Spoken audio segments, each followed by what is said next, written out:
और इस वक्त बड़ी खबर आ रही है पाकिस्तान के इस्लामाबाद से। इस्लामाबाद में पीटीआई की रैली में फायरिंग हुई है। इमरान के हामियों पर पुलिस ने फायरिंग की है। रैली पर फायरिंग को लेकर पीटीआई का बड़ा दावा है। पीटीआई ने मार्शल लॉ की मजम्मत की है। पाकिस्तान इमरान खान की पार्टी ने अपनी रैली में गोलीबारी का दावा किया है, मार्शल लॉ की निंदा की है। इसके साथ इमरान खान के समर्थकों ने आज इमरान की रिहाई की मांग पर बड़ी रैली का आयोजन किया था।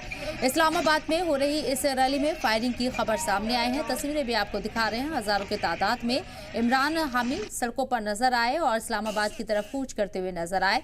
हालांकि इस्लामाबाद को पूरी तरीके से बैरिकेड किया गया था और किसी को भी अंदर दाखिल होने की इजाजत नहीं दी गई थी। ऐसे में पीटीआई कारकुनान लगातार इस्लामाबाद के अंदर दाखिल होने की कोशिश करते रहे और खबर अब सामने आई है कि रैली के अंदर पुलिस के जरिए फायरिंग की गई है, मार्शल लॉ की यहां पर मजम्मत की गई है। साथ ही साथ इमरान खान की रिहाई की मांग को लेकर ये लोग आज इस्लामाबाद में दाखिल होने की कोशिश करते हुए नजर आए और इस बीच पुलिस और पीटीआई कारकुनान के बीच मुजाहिमत होती हुई नजर आई।